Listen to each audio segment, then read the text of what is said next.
E aí, pessoal, tudo bem com vocês? Aqui quem fala é o Davi, e agora a gente vai falar sobre o que é conhecimento científico, o que é uma hipótese e por que hipóteses não podem ser provadas. Primeiro de tudo, a palavra ciência vem do latim scientia, que significa conhecimento. O termo ciência pode ser interpretado de diferentes maneiras.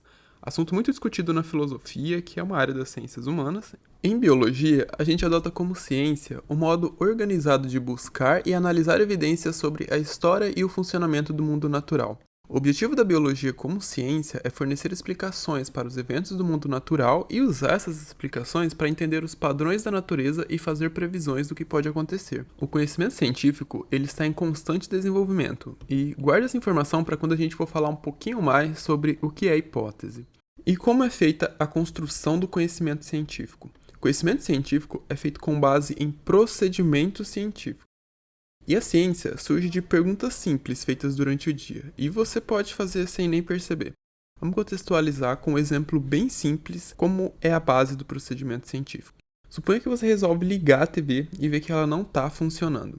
Intuitivamente você se pergunta por que a TV não funciona. Para tentar responder essa pergunta, você vai recorrer ao que sabe a respeito do que é preciso para uma televisão funcionar. Você vai buscar explicações e selecionar as que considera mais importante para responder a pergunta.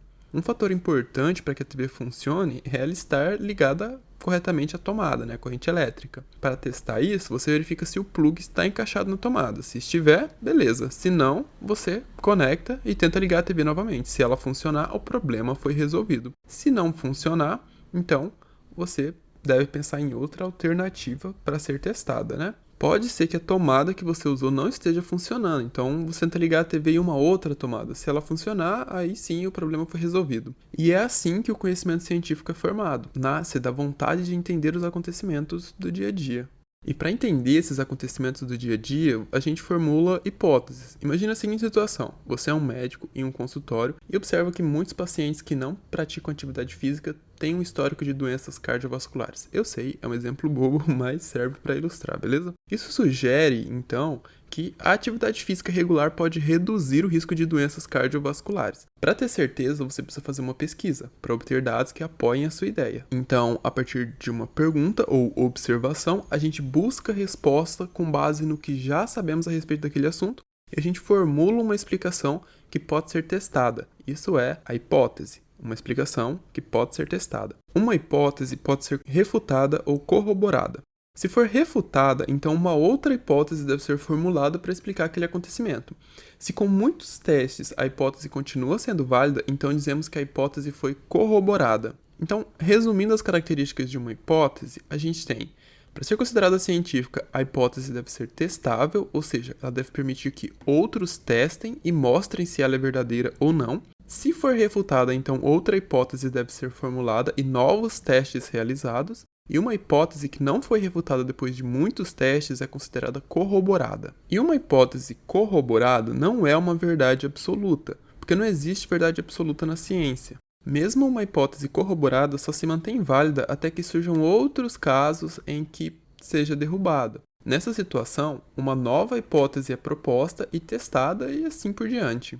Então, hipóteses nunca podem ser provadas, apenas corroboradas ou refutadas. Mas da onde vem isso que hipóteses nunca podem ser provadas? A afirmação de que hipóteses nunca podem ser provadas, apenas corroboradas ou refutadas, é baseada na ideia de que o conhecimento científico é sempre provisório e sujeito à revisão à medida que novas evidências surgem. A validade de uma hipótese ou teoria científica é sempre condicional e sujeita a testes e reavaliações constantes. Essa ideia foi proposta por Karl Popper. Popper tem um excelente argumento e diz que a ciência não pode provar a verdade de uma hipótese, mas pode apenas refutá-la ou tentar corroborá-la através de testes empíricos.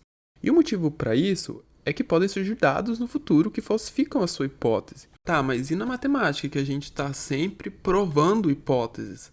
Bom, na matemática, quando a gente prova uma hipótese, a gente está trabalhando em um contexto específico. Por exemplo, o princípio da indução finita, ele prova que certas coisas sempre vão acontecer quando você utiliza números naturais de uma certa forma.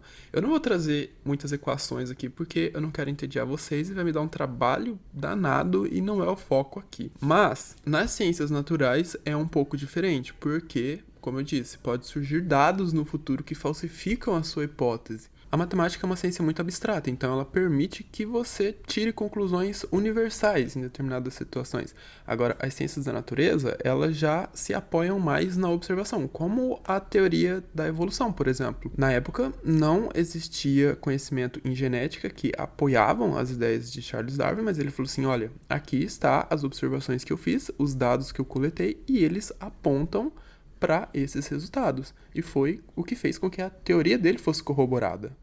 Agora vamos falar um pouquinho sobre o conhecimento empírico. A palavra empírico vem do grego, empíricos, o que significa experiência, ou seja, são testes ou experimentos baseados na observação direta da realidade. Então, sempre que a gente fala de conhecimento empírico, é um conhecimento que vem da observação direta da realidade. Vamos ver mais um exemplo. Considere a seguinte pergunta: qual é a cor da pena dos cisnes? Com base nas observações prévias feitas em lagos, você pode formular a hipótese de que todos os cisnes são brancos. Agora, para testar essa hipótese, você pode fazer uma dedução. Se todos os cisnes são brancos, então o próximo cisne que eu encontrar será também branco. Você pode encontrar centenas de cisnes brancos, mas basta encontrar um único cisne negro que a sua hipótese é refutada. No exemplo da televisão foi aplicado esse raciocínio. Se a hipótese de que a TV não liga porque está fora da tomada estiver correta, então quando você ligar a TV na tomada, ela vai funcionar. Essa maneira de estruturar a investigação é chamada de hipotético-dedutiva, que a partir do geral você procura explicar o particular. Então, o geral, no caso dos cisnes, é que todos os cisnes eram brancos, então um único cisne é branco. Mas aí, se você encontrar um cisne negro, então o geral já não vale, né? Aquela sua explicação geral já não funciona mais. Dedução é uma previsão sobre quais resultados a gente deveria esperar se uma hipótese for correta. No caso dos cisnes, se a sua hipótese for correta, então todos os cisnes são brancos. Mas se ela estiver incorreta, então algum cisne tem que não ser branco, né? E é isso, pessoal. Eu adoro compartilhar o conhecimento que eu tenho com vocês, mas eu peço, por favor, se inscrevam no canal porque isso me ajuda muito, ok? Fiquem com Deus e até o próximo vídeo.